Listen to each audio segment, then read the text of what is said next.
नमस्कार।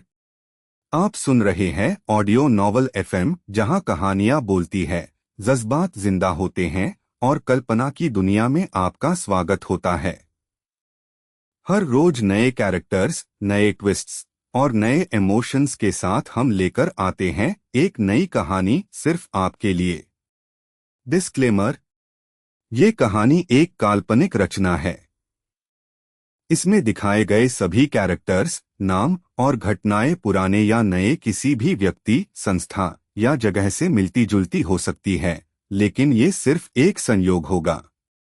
कहानी का उद्देश्य केवल मनोरंजन है, न कि किसी भी व्यक्ति या समुदाय के भावनाओं को दस पहुंचना। जब कबीर ने नोटिस किया, उसने कैजुअली पूछा, ओए फैटी, क्या हुआ? फैटी चुने तुरंत समझाया, भाई, सुना है डे स्टूडेंट पास के प्रोसीजर काफी ट्रबलसम है। रिकॉर्ड में डालना पड़ता है, एप्लीकेशन फॉर्म भरना पड़ता है। नॉर्मल सेंस में ये काम एकदम से नहीं होता, और जब तक ये प्रोसेस कंप्लीट नहीं होती तब तक हॉस्टल के बाहर रहने की परमिशन भी नहीं मिलती। कबीर ने ये सुना तो समझा कि फैटी के चेहरे पे वो एक्सप्रेशन क्यों था। उसने तुरंत पूछा, कोई फास्टर वे नहीं है क्या? फैटी ने सर हिलाकर कहा, है ना। अगर स्टूडेंट यूनियन में कनेक्शन हो तो काम एकदम जल्दी हो जाता है। भाई कबीर, तेरे कोई दोस्त है स्टूडेंट यूनियन में? कबीर ने सर हिलाकर मना किया। ये देखकर फैटी ने साय लिया, मेरे भी नहीं है, वरना मदद कर देता। कबीर सोच ही रहा था कोई सल्यूशन, तभी बेल बज गई। क्लास खत्म होने के बाद कबीर स्टूडेंट यूनियन के बिल्डिंग की तरफ चला गया, शायद कुछ चांस मिल जाए। पर रास्ते में जाते ही उसके दिमाग में सिस्टम की वॉइस गूंगी। नया ट्रेजर ग्राउंड डिस्कवर हुआ है। Value 10 million. नेविगेशन स्टार्ट हो रहा है। होस्ट, प्लीज सीधा जाओ और 100 मीटर बाद राइट लो। 10 मिलियन का ट्रेजर? कबीर की आंखें चमक गई। अब चाहे उसके पास ऑलरेडी पैसा था, पर ज्यादा किसे बुरा लगता है। तुरंत उसने ट्रेजर हंट मोड ऑन कर दिया। सिस्टम के डायरेक्शन फॉलो करते हुए वो मेन रोड छोड़कर एक क्वाइट फॉरेस्ट में आ गया। Host, please continue forward. 6 metre बाद लेफ्ट लो और 200 मीटर सीधा जाओ। कबीर ने इंस्ट्रक्शन फॉलो किया और फाइनली ट्रेजर के पॉइंट पे पहुंच गया। पर वहां उसने क्या देखा? एक सुपर क्यूट लड़की ब्लू ड्रेस में रॉक पार बैठी थी। वो ही क्या ट्रेजर थी? या ट्रेजर उस रॉक के अंदर छुपा था? कबीर सोच ही रहा था कि वो लड़की जो अपना एंकल रब कर रही थी, उसकी तरफ देखती है। उसका चेहरा देखकर कबीर थोड़ा स्टन्ड हो गया। At least 95/100 beauty score. अब तक उसने सबसे प्रेटी लड़की एक्साये क्यू को माना था, पर ये लड़की शेन बेशन उससे कम नहीं थी। फिर भी कबीर ने तुरंत नजर हटा ली। आखिर लड़की से ज्यादा इम्पोर्टेंट था ट्रेजर। उससे कंफर्म हो गया था कि सिस्टम जिसका ट्रेजर कह रहा था वो स्टोन ही है, जहां शेन बेशन बैठी है। अब कैसे उसे वहां से हटाए? शेन बेशन ने देखा कि कबीर उसे घूर नहीं रहा था, जैसे बाकी लड़के करते थे। उससे थोड़ा अच्छा लगा। हे, एक हेल्प करोगे? उसने पूछा। कबीर बोला, सीनियर शेन, क्या हुआ? तुम मुझे जानते हो? कबीर ने सर हिलाकर कहा, ऑफ कोर्स। सीनियर शेन हमारे कॉलेज की फेमस पर्सनालिटी है। वो मुस्कुराई और बोली, मेरा एंकल ट्विस्ट हो गया है, मुझे स्टूडेंट यूनियन तक ले चलो प्लीज। नॉर्मली कोई भी लड़का बिना बोले हेल्प कर देता, पर शेन को कबीर के रिएक्शन का वेट था। कबीर तो वैसे भी चाह रहा था कि वो यहां से चले जाए। तुरंत बोला, ऑफ कोर्स, मेन हेल्प कर दूंगा। दूसरों की मदद करना तो मेरा नेचर है। शेन थोड़ी शर्मा गई, सोचा कहीं ये एडवांटेज तो नहीं लेगा। पर अब हेल्प मांग चुकी थी और ये जगह भी काफी सुनसान थी। कबीर उसके पास गया और बोला, सीनियर शेन, खुद खादी हो सकती हो? उसने ट्राई किया पर तुरंत दर्द से मुंह बना लिया, नहीं, बहुत पेन हो रहा है। ओके, कबीर ने कहा और उसका हाथ बढ़ाया। शेन का चेहरा लाल हो गया। उसने कभी किसी लड़के का हाथ नहीं पकड़ा था, पर मजबूरी थी, इसीलिए हल्की सी हेजिटेशन के बाद उसने कबीर का हाथ पकड़ लिया। कबीर ने उसका हाथ फील किया, सॉफ्ट, डेलिकेट, बिल्कुल स्मूथ। पर उसने कोई गलत फायदा नहीं उठाया। शेन ने देखा कि कबीर जेन्युइनली मदद कर रहा है। उसके मन में रिस्पेक्ट और बढ़ गई। कबीर सोच रहा था, पहले यूज स्टूडेंट यूनियन पहुंचा देता हूं, एफआईआर वापस आकर ट्रेजर ले लूंगा। पर शेन रुक गई। कबीर बोला, क्या हुआ? शेन ने नीचे देखा और बोला, मेयर शूज टूट गए। उसने ग्राउंड पे पड़े ब्रोकन हाई हील्स की तरफ इशारा किया। इसी वजह से उसका पैर भी मुड़ गया था। अब एक हाई हील बाक गया था, कैसे चले? बेयरफुट। कबीर ने फेस पाम मारा। अब मेरी तरफ ऐसे क्यों देख रही हो? क्या तुम्हें मेयर शूज चाहिए? सीनियर शेन, आप यही रुक जाओ ना, मैं तुम्हारे लिए शूज खरीद लाता हूं, कबीर ने कहा। थैंक यू, शेन बेशन ने सर हिलाकर कहा। You are welcome. ये कहकर कबीर ने शेन का हाथ छोड़ा और फॉरेस्ट से तेज भाग गया। उसके जाने के बाद शेन बेशन ने उसकी पीछे की तरफ देखा और हल्की सी मुस्कान आई। ये कबीर भी ना काफी क्यूट है, उसने सोचा। बस थोड़ा ज्यादा सीधा है। कोई और लड़का होता तो तुरंत अपने शूज निकल कर दे देता। 10 मिनट बाद कबीर वापस आया। शेन बेशन अब भी वही खादी थी और उसकी आंखों में थोड़ा गुस्सा था। जूनियर, इतना टाइम लगा दिया शूज खरीदने में? वो पूरे 10 मिनट से खादी थी, पैर दर्द से बिल्कुल हल्का पैट गया था। कबीर ने हेल्पलेस एक्सप्रेशन के साथ कहा, सीनियर, इस जगह के आसपास कोई दुकान नहीं थी। सबसे पास वाली सुपरमार्केट 1 किलोमीटर दूर थी। मैं तो ऑलरेडी फास्ट गया और वापस आया। ये कहकर उसने प्लास्टिक बैग में से शूज निकले। पर जैसे शेन ने देखा, उसका एक्सप्रेशन थोड़ा ऑकवर्ड हो गया। कबीर ने एक मेल स्लीपर्स खरीदे थे और वो साइज में भी डेढ़ लाख रहे थे। कबीर ने भी थोड़ा एम्बेरस्ड होते हुए बोला, मैं तो भूल गया था पूछना कि आपका साइज क्या है। पर ये बेड वेल स्लीपर्स आपको डेफिनेटली फिट हो जाएंगे। सीनियर शेन, पहन लो पहले। ये कहकर उसने स्लीपर्स जमीन पे रखे। शेन ने थैंक यू कहा और शूज चेंज करने लगी। कबीर ने यूज सपोर्ट किया जब वो अपने स्लीपर्स पहन रही थी। उसने देखा, शेन बेशन के पैर बहुत ही खूबसूरत थे। गोरे, स्लेंडर और बिल्कुल स्मूथ, जैसे सेफ्ट जेड से बने हो।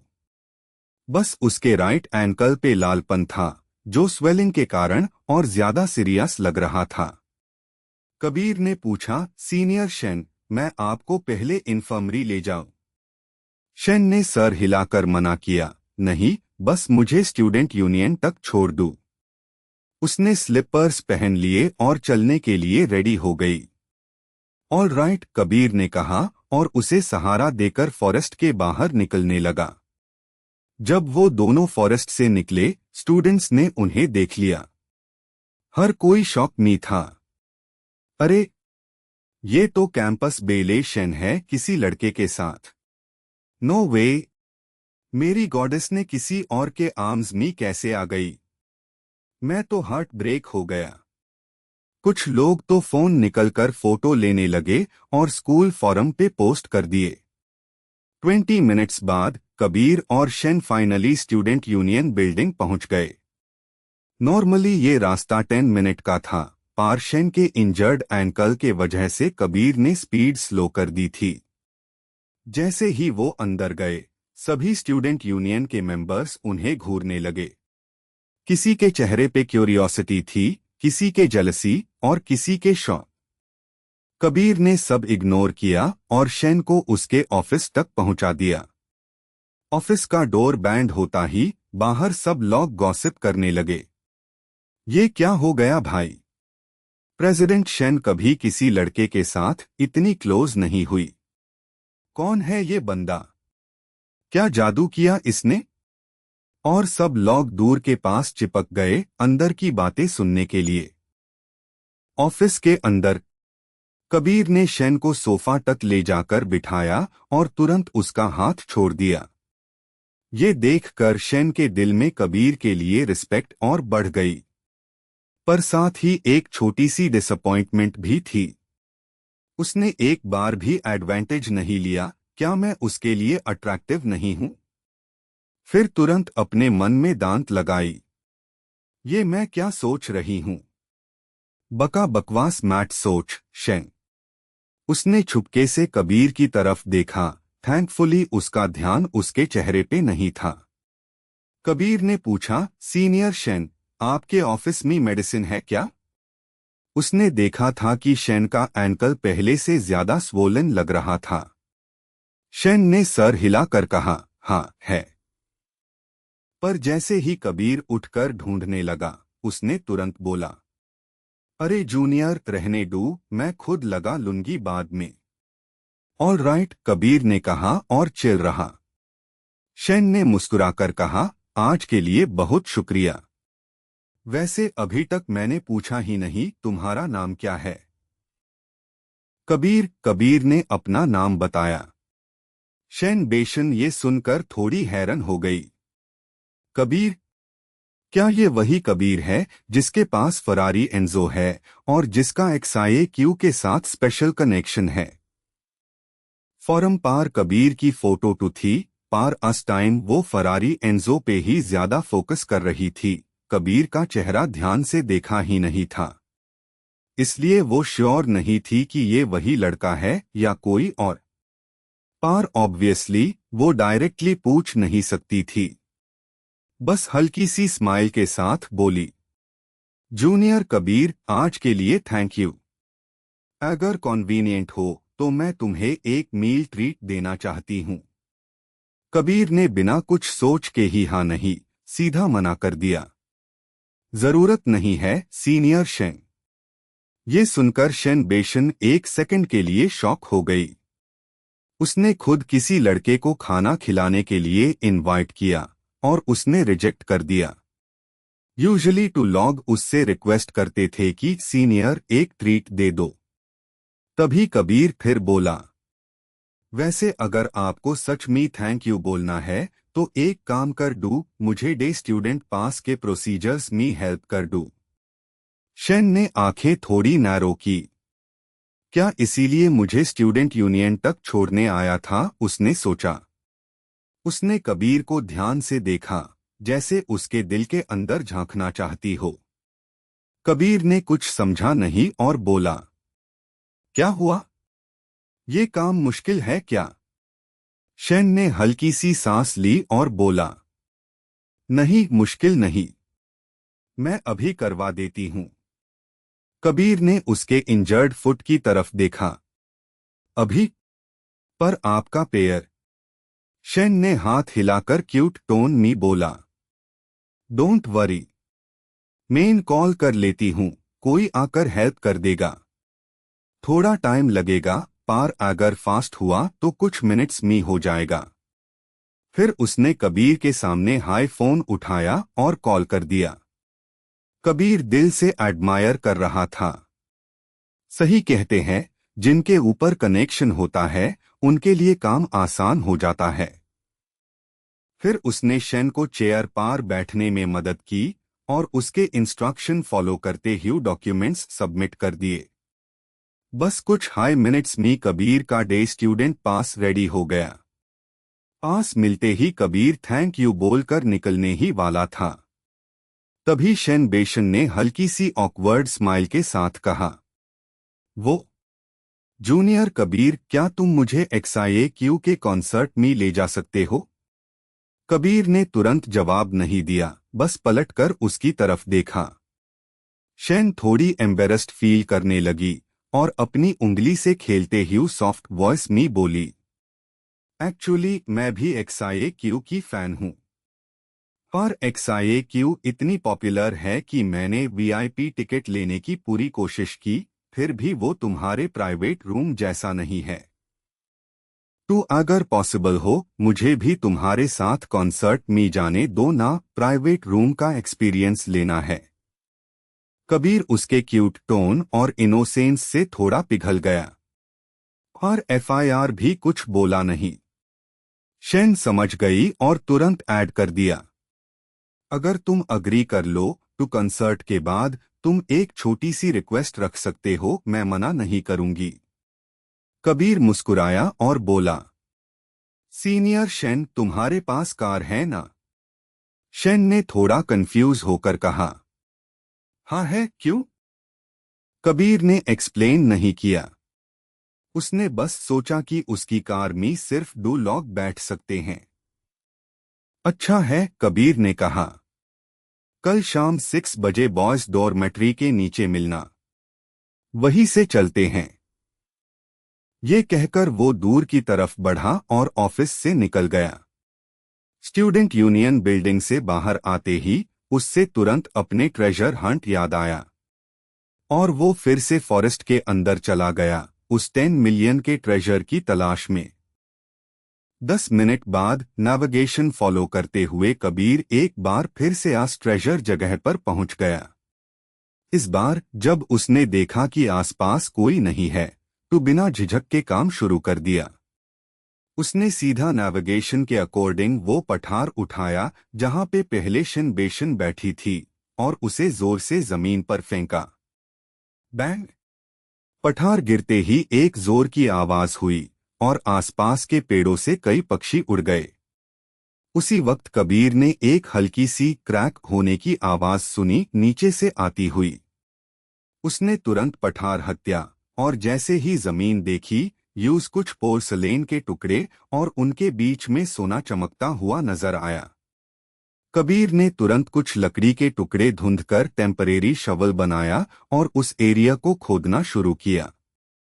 कुछ देर खोदने के बाद पिट के अंदर जो गोल्डन ऑब्जेक्ट था वो फाइनली अपनी असली शक्ल में सामने आ गया, एक बड़ा सा डॉगहेड गोल्ड। कबीर कुछ सेकंड्स के लिए स्टन हो गया। उससे गोल्ड और जेड का ज्यादा ज्ञान नहीं था, लेकिन इतना तो समझ गया कि ये मेटल कोई आम चीज नहीं, ये डॉगहेड गोल्ड ही है। और इसका वेट देखकर लग रहा था ये काफी भारी है। तभी उसके सामने फेमिलियर सिस्टम प्रॉम्प्ट पॉपअप हुआ। Congratulations to the host for completing the treasure hunt. You have been rewarded with 60% shares of Zhonghai Culture and Land Holdings Corporation Limited. Reward has been issued. Host, please check and receive it. Kabir ने एक गहरी सांस ली। उससे याद था कि झोंघाई culture and land holdings को limited की मार्केट वैल्यू लगभग 1 बिलियन युएन के आसपास है और 60% शेयर्स का मतलब था कम से कम 600 मिलियन युएन। उससे याद आया कि XIAQ का कॉन्सर्ट वेन्यू ब्यूयुन रिवर स्टेडियम भी इसी कंपनी की प्रॉपर्टी है। यार, इस बार तो कमाल का रिवॉर्ड मिला, उसने खुद से कहा। फिर उसने पूरा डॉगहेड गोल्ड निकाल लिया और देखा कि ये कम से कम 10 कैटीज लगभग 5 किलो का होगा। उसने आसपास देखा, कोई नहीं था।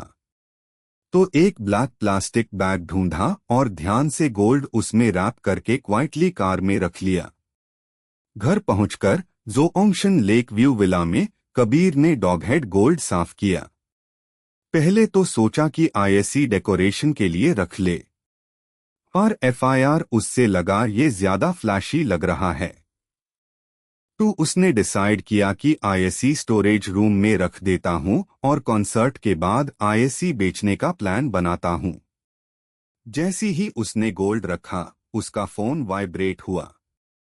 कॉलर ID पर एक अननोन नंबर था। उसने कॉल उठाया, सामने एक कॉन्फिडेंट मेल वॉइस आई। हेलो, क्या मैं मिस्टर कबीर से बात कर रहा हूं? कबीर ने पूछा, जी हाँ, आप कौन? हेलो मिस्टर कबीर, मैं किन युअन, लीगल मैनेजर हूँ झोंघाई कल्चर एंड लैंड होल्डिंग्स को लिमिटेड का। दरअसल मैं आपसे शेयर ट्रांसफर के बारे में बात करना चाहता हूँ। आपके लिए कौन सा टाइम कन्वीनियंट रहेगा? कबीर को तब समझ आया सिस्टम ने काम कितनी फास्ट स्पीड से कर दिया है। उसने सोचा कि कल उससे कॉन्सर्ट जाना है, तो बोला, कल शाम 7 बजे ठीक रहेगा। मैं वही कॉन्सर्ट अटेंड करने जा रहा हूँ। Perfect mister Kabir. हम कल शाम व्यूयुअन रिवर स्टेडियम में आपका इंतजार करेंगे, किन युअन ने रिस्पेक्ट से कहा। कबीर ने सिर्फ एक हल्की सी स्माइल के साथ ठीक है बोला और कॉल कट कर दिया। अगले दिन शाम के 6:30 बजे जब झोंघाई यूनिवर्सिटी के स्टूडेंट्स सब XIAQ के कॉन्सर्ट और डायमंड कार्ड वेल कबीर के बारे में बातें कर रहे थे, तभी बॉयज हॉस्टल के नीचे से एक स्क्रीच की आवाज आई। एक फरारी एंजो ने जबरदस्त ब्रेक मारते ह्यू हॉस्टल के सामने रुक गई। सबके नजर तुरंत उस फरारी पर जाके टिक गई। अरे देखो, ये तो कबीर है। कितना हैंडसम बंदा है। कार टू किलर है ही, बंदा टू और भी डेंजरस लग रहा है। बस सपना मत देख, कबीर ऑलरेडी कैंपस बेलेशन के साथ है। तेरे चांस खत्म। सबके कमेंट्स चल रहे थे, लेकिन कबीर को किसी की परवाह नहीं थी। उसने बस अपनी नजर से भीड़ में किसी को ढूंढना शुरू किया।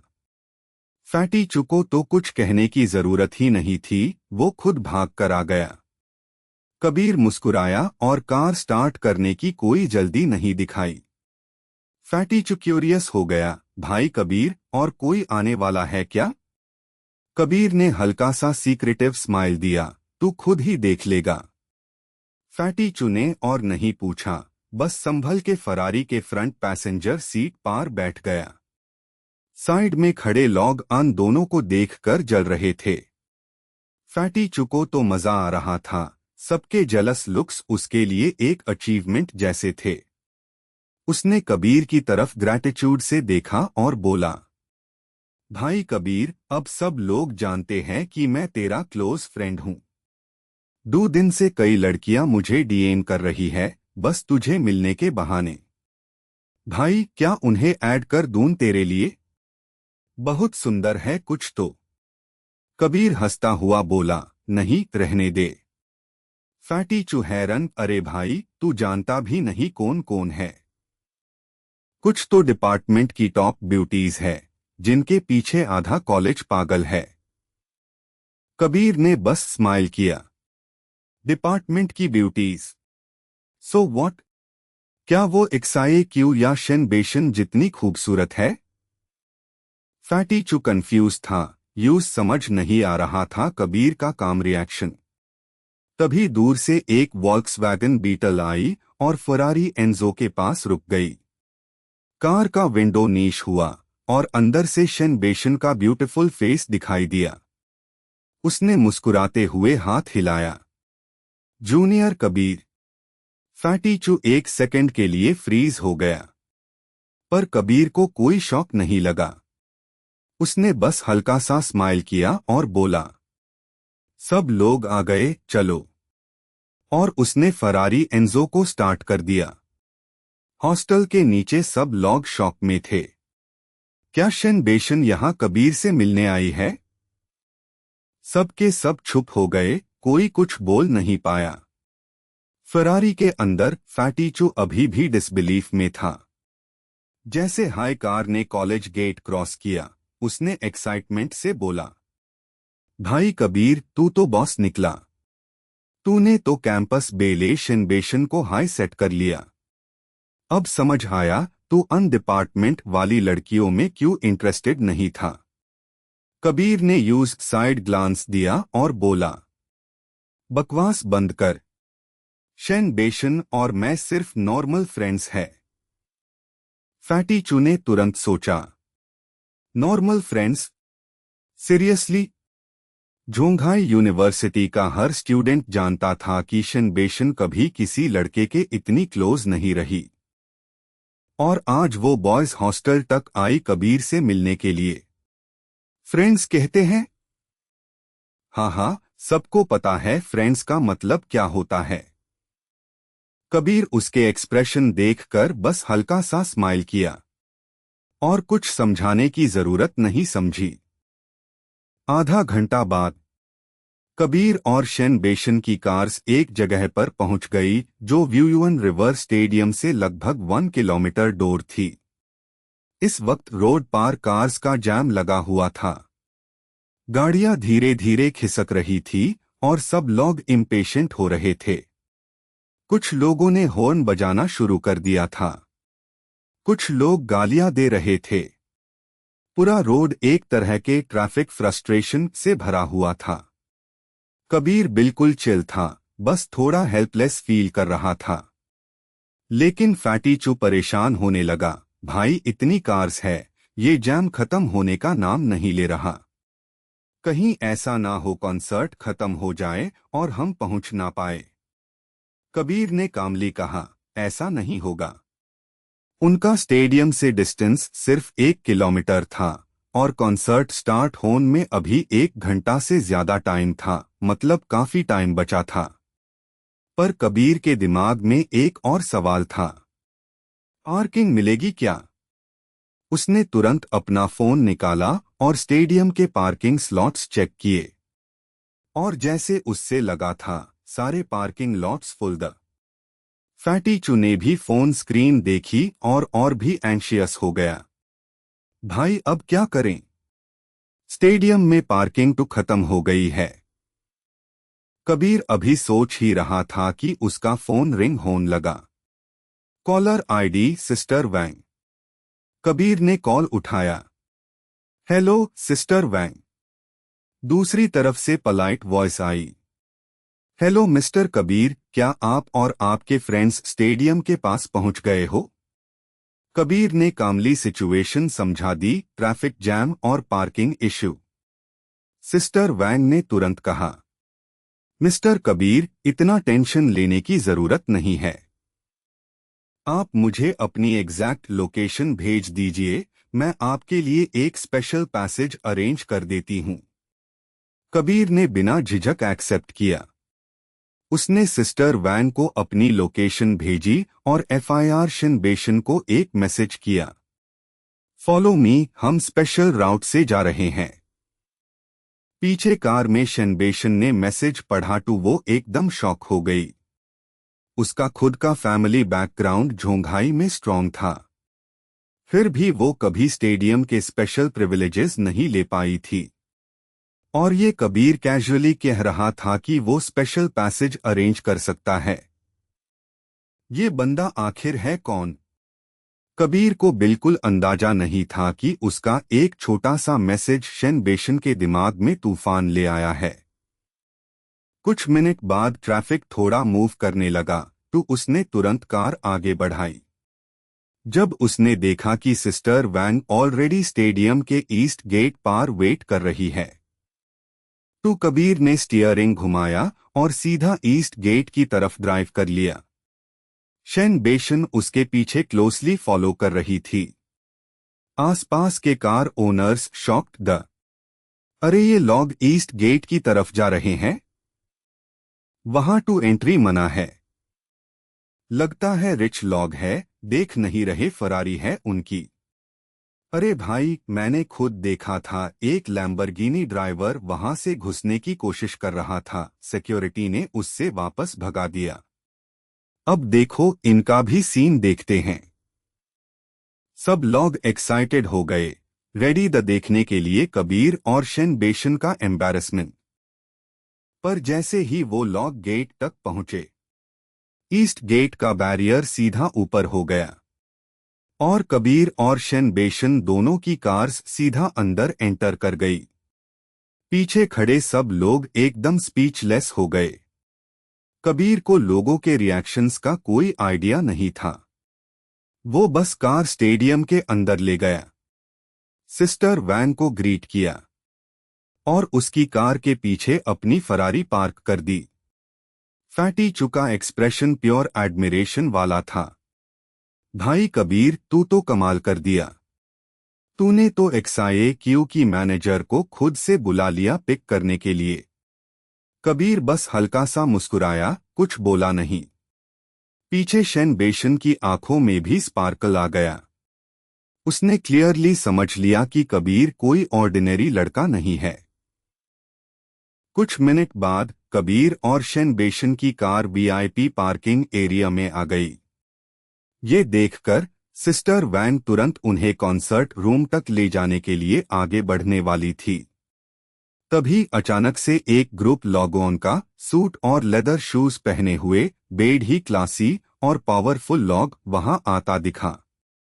उनके लीडर एक हॉकी मोट 50 साल के आसपास के आदमी थे। वो आदमी तेजी से कबीर के पास आए और मुस्कुराकर हाथ बढ़ाया। हेलो मिस्टर कबीर, मैं हुआंग जिया हूं। कबीर ने भी हल्का सा स्माइल किया और बोला, हेलो प्रेसिडेंट हुआंग।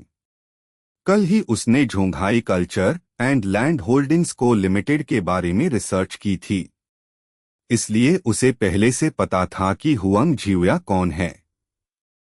कंपनी के मालिक काफी अमीर थे और झोंघाई सिटी के बिजनेस वर्ल्ड में उनका बड़ा इन्फ्लुएंस था।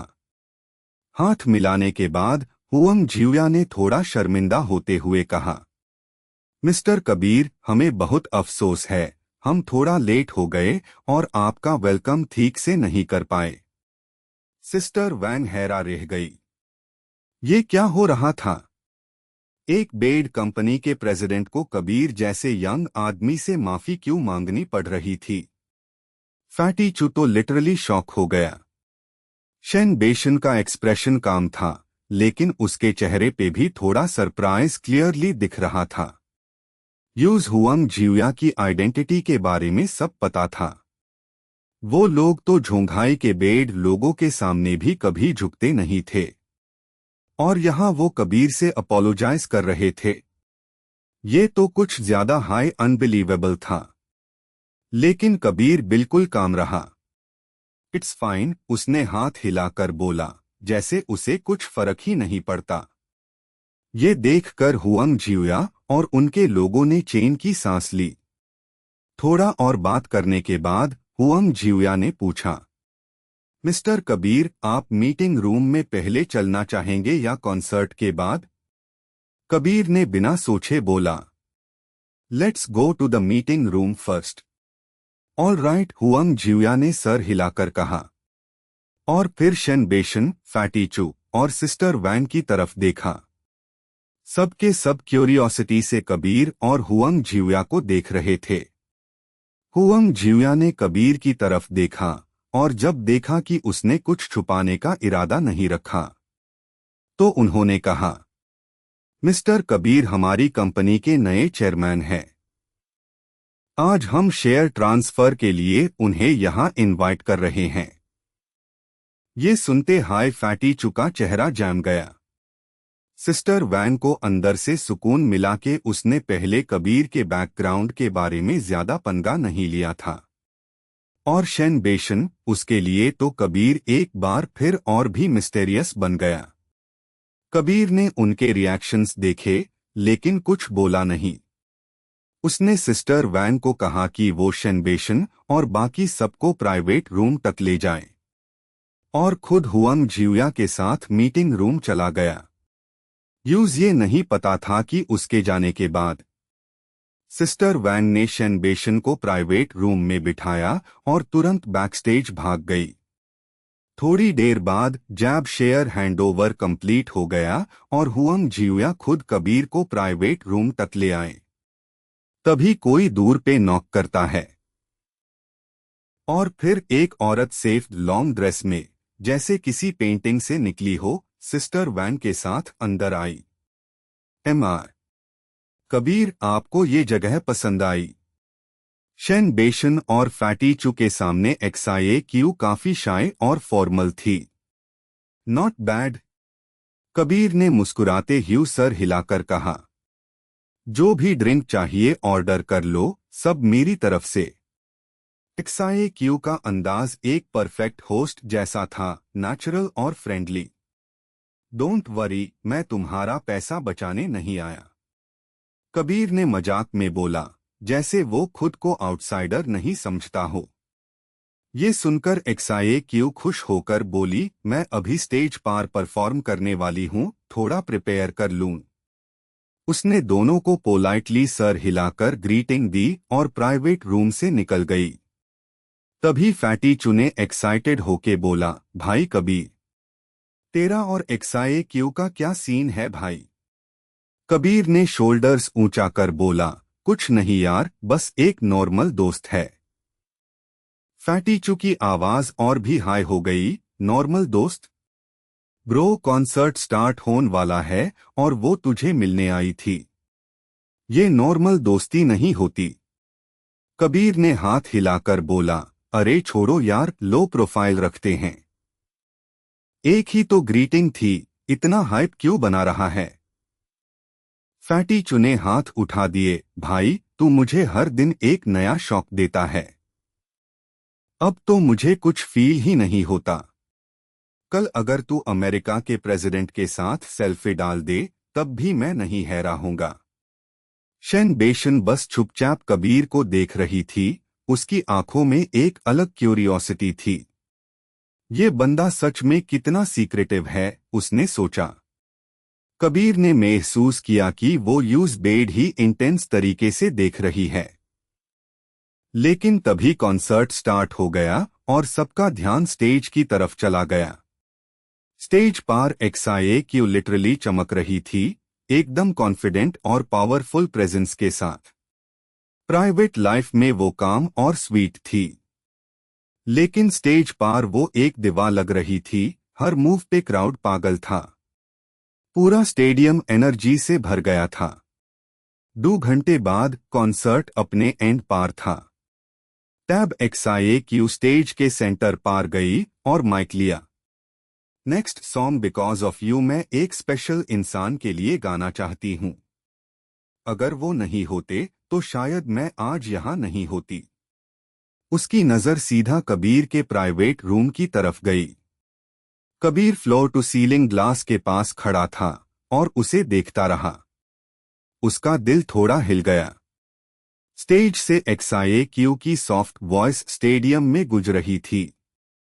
I didn't expect that there would be a day when I would miss someone so much. Kabir ने अपना सर स्क्रैच किया। अरे ये तो लव सॉन्ग है, ये मेरे लिए कैसे गा दिया? शेन बेशन उसके पास खड़े थी और उसे देखकर कुछ समझ गई थी। उसकी फेमिनिन इंट्यूएशन ने सिग्नल पकड़ लिया था। फैंस तो बिल्कुल शॉक्ड द। उनकी गॉडेस ने एक लव सॉन्ग डेडिकेट किया किसी मिस्टेरियस पर्सन को। सब स्पेक्युलेट कर रहे थे, ये लड़की के लिए था या लड़के के लिए। अगर लड़के के लिए था तो एंटरटेनमेंट इंडस्ट्री में आग लग जाएगी। कॉन्सर्ट खत्म हुआ, क्राउड निकल गया। कबीर, शेन बेशन और फैटी चू भी जाने वेल द। तभी प्राइवेट रूम का दूर खुला। XIAQ अंदर आई, अभी भी अपनी ग्रैंड स्टेज आउटफिट में। तुम जा रहे हो? उसकी आवाज में हल्का सा सैडनेस था। यह क्या हुआ?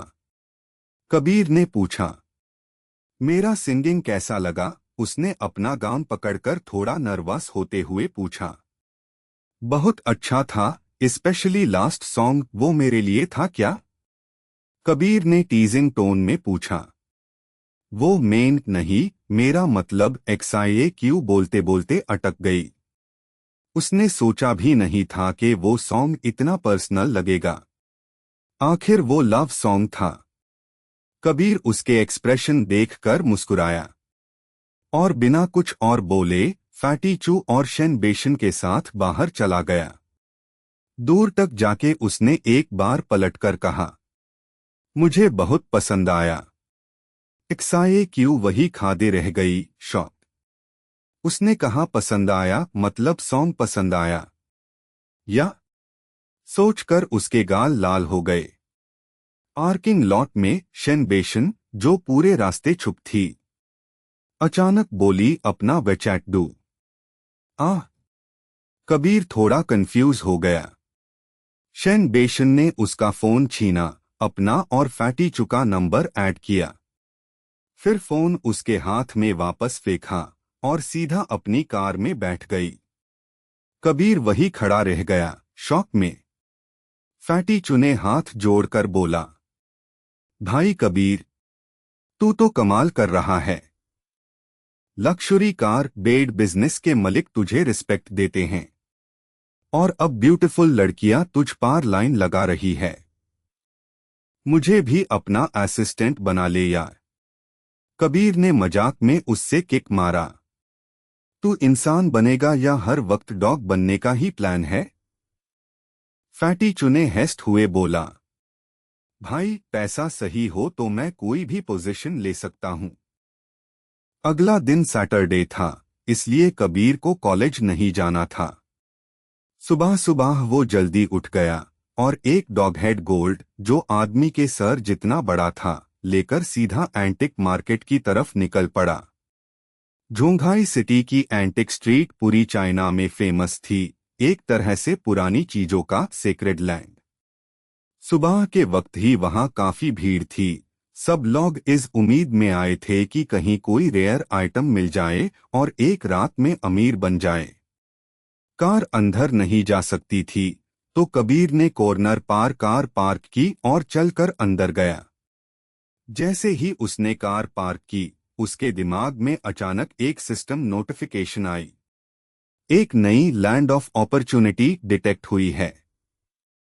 सिस्टम ने आपके लिए राउट प्लान कर दिया है। होस्ट सीधा 500 मीटर तक चले, फिर राइट लेन और एंटिक ट्रेडिंग मार्केट में एंटर करें। Estimated time 5 minutes.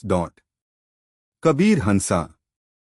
अभी डॉगहेड गोल्ड का काम खत्म भी नहीं हुआ और सिस्टम ने एक नया ट्रेजर निकाल दिया। ये सिस्टम तो कमाल है। उसने ट्रंक से डॉगहेड गोल्ड निकला और सिस्टम के डायरेक्शन फॉलो करते हुए एंटिक स्ट्रीट में घुस गया। जब वो ट्रेडिंग मार्केट पहुंचा तो देखा, एक छोटी सी ओपन ग्राउंड एरिया में लोगों का बड़ा क्राउड था। बीच में कुछ एक्सपर्ट्स बैठे हुए, जो टेबल पार रखे कुछ एंटिक आइटम्स का इंस्पेक्शन कर रहे थे। कबीर ने एक बुजुर्ग आदमी से पूछा, अंकल, ये लोग क्या कर रहे हैं? वो बुजुर्ग एक वाइट कोट में थे, हाथ में 2 वॉलनट्स घुमा रहे थे, काफी रॉयल लग रहे थे। उन्होंने कहा, बेटा, ये एंटिक स्ट्रीट का अप्रेजल इवेंट है। यहाँ झोंघाई के टॉप एक्सपर्ट्स फ्री में लोगों के एंटिक्स चेक करते हैं। फिर उन्होंने एक आदमी की तरफ इशारा किया। वो जो बीच में बैठा है ना, उसका नाम में दोघाई है, झोंघाई का सबसे बड़ा अप्रेजल मास्टर। इतने साल से काम कर रहा है और एक भी बार गलत नहीं हुआ। कबीर ने उन्हें गौर से देखा। सच में उनके पर्सनालिटी में एक मास्टर वाली वाइब थी। तभी क्राउड में से एक लड़की की आवाज सुनाई दी, इम्पॉसिबल। ये जेड कप मेयर पुरखों का विरासत है, सिर्फ 1 लाख का कैसे हो सकता है? सब लोग उस तरफ देखने लगे। वो लड़की ब्लैक सूट में थी, आंखों में गुस्सा, लेकिन खूबसूरती अलग हाई लेवल की थी। कबीर के हिसाब से एटलीस्ट 90/100 लुक्स। वो भी बिना मेकअप के, अगर मेकअप होता तो और भी हाई स्कोर। सब लोग उसके जेड कप को देखने लगे, गहरा हरा रंग, बिल्कुल आई कैचिंग। मास्टर में दोघाई ने कप उठाया, थोड़ा देखा, फिर सर हिलाकर बोला, मैडम, ये कप हाई क्वालिटी नहीं है। मार्केट वैल्यू बस कुछ लाख युआन है। झोंघाई में मास्टर में का वर्ड हाई लॉ था। जब उन्होंने कह दिया कि आइटम ऑर्डिनरी है, तो मतलब वो ऑर्डिनरी ही है। लड़की का चेहरा उदास हो गया, वो कप लेकर जाने लगी। तभी कबीर ने आवाज लगाई, मैडम, ये कप आप कितने में बेच रही हो? लड़की थोड़ी कंफ्यूज्ड होकर बोली, 30 मिलियन। ये सुनकर उसका चेहरा लाल पैट गया। एक आइटम जिसका वैल्यू 1 लाख बोला गया उसके लिए वो 30 मिलियन डिमांड कर रही थी। सबको लगा वो पागल है, लेकिन कबीर ने बिना हंसी के बोला, मैं 50 मिलियन दे रहा हूं। आह! लड़की शॉक हो गई और सारा क्राउड भी स्टंट। ये लड़का पागल है क्या? मास्टर में ने बोला सिर्फ 1 लाख का है और ये 50 मिलियन दे रहा है। ये तो क्लियरली रिच इडियट है। कहीं ये किसी स्कैम का पार्ट तो नहीं? लड़की ने हैरानी से पूछा, आप सच में 50 मिलियन देंगे? कबीर ने फर्म टोन में कहा, हाँ, अगर भरोसा नहीं है तो मैं अभी पेमेंट कर देता हूं। लेकिन उसके पहले मास्टर में गुस्से से खड़ा हो गया। यंग मैन, क्या तुम मेरे अप्रेजल स्टैंडर्ड को चैलेंज कर रहे हो? बाकी एक्सपर्ट्स के चेहरे भी बिगड़ गए। वही बुजुर्ग जो पहले कबीर के पास खड़े थे, उन्होंने भी समझाया, बीटा, इंपल्सिव मत हो। मास्टर में दुनिया के टॉप एक्सपर्ट्स में से है, वो झूठ नहीं बोलते। कबीर ने कामली बोला, मास्टर की बात हर बार सही हो, ये जरूरी नहीं होता। ये सुनकर मैं दोघाई हंसा गुस्से से। अच्छा तो बताओ, तुम्हारे हिसाब से क्या सही है? अगर मैं गलत हूं तो मैं पब्लिक में माफी मांग लूंगा। अब सब लोगों की नजर कबीर पर थी। अगर उसने जवाब नहीं दिया तो सब उसे पागल समझ लेंगे। कबीर ने हेल्पलेस होकर कप उठाया और बोला, ये कोई ऑर्डिनरी जेड कप नहीं है, ये 9 ड्रैगन कप का एक पार्ट है। ये सुनकर मैं दोघाई और बाकी एक्सपर्ट्स के चेहरे एकदम बादल गए। सब शॉक में आ गए। 9 ड्रैगन का? एक बुजुर्ग आदमी जो अपनी शानदार पर्सनालिटी के लिए मशहूर था, तुरंत पूछा, 9 ड्रैगन कप्स क्या होती है? कबीर मुस्कुराते हुए बोला, ये 9 ड्रैगन कप्स एक पुराने दौर का खास खजाना है। जब एयरलूम सील बनाया जा रहा था, तब बचे ह्यू जेड के टुकड़ों से ये 9 कप्स बेंदा। परंतु किन राजवंश के अंत के समय युद्ध के दौरान ये खो गए थे। ये सारी जानकारी सिस्टम ने कबीर को दी थी, वो बस स्क्रीन से पढ़ता जा रहा था। मैं दोघाई तुरंत बोला, ये सब कहानियां हैं, कोई साफ रिकॉर्ड नहीं मिलता इनके बारे में। कबीर ने हल्का सा स्माइल दिया, किसने कहा रिकॉर्ड नहीं मिलता? जेड कोड के तीसरे वॉल्यूम के 18th page, ancient treasured weapon के दूसरे वॉल्यूम के 3rd पेज और एंशिएंट एक्सप्लोरेशन कॉम्प्रिहेंसिव मिरर के 5वें वॉल्यूम के 72nd पेज में इनका डिटेल मेंशन है। मैं दोघाई और दूसरे एक्सपर्ट्स एक दूसरे की तरफ देखने लगे। उन्हें समझ नहीं आ रहा था कि कबीर सच कह रहा है या कुछ बना रहा है। जाओ वो किताबें लाओ। मैं दोघाई ने तुरंत हुक्म दिया। थोड़ी देर में किसी ने वो एंशिएंट किताबें ला दी। सब एक्सपर्ट्स ने तेजी से पेजेस पलटने शुरू किए और हर पेज के साथ उनके चेहरे पे शौक बढ़ता गया। जब उन्होंने सब पढ़ लिया, उन्होंने कबीर की तरफ देखा जैसे किसी भूत को देख लिया हो। वकाई 9 ड्रैगन कप्स के रिकॉर्ड अन तीनों किताबों में लिखे ह्यू तक बिल्कुल उसी पेज नंबर पर जो कबीर ने बताए थे। सबके होश उड़ गए। उन्होंने तुरंत जेड कप को मैग्नीफाइंग ग्लास से डिटेल में देखा और फिर मैं दोघाई शॉक में चेयर पे गिर गया। ये सच में 9 ड्रैगन कप है। एक तरफ वो खुद इस खजाने को देखकर हैरान था और दूसरी तरफ कबीर के नॉलेज ने उसे हिला दिया था। क्राउड में शोर मच गया। ग्रेट मास्टर में गलत हो गए। ये कैसे हो सकता है? ये लड़का टू मास्टर से भी बड़ा एक्सपर्ट निकला। मेरे पास भी एक पुराना कप है, शायद वो भी 9 ड्रैगन कप हो। तभी वो बुजुर्ग आदमी कबीर के पास आया, मैं शेन ग्वानलिन हूं।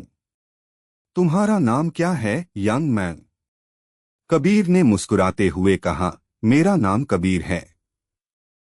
शेन ग्वानलिन ने नाम याद कर लिया और उस औरत की तरफ देखा जिसके पास कप था। मैडम, मैं इस 9 ड्रैगन कप के लिए 80 मिलियन दीन को तैयार हूं। क्या आप बेचना चाहती है? औरत हीरा रह गई। 80 मिलियन।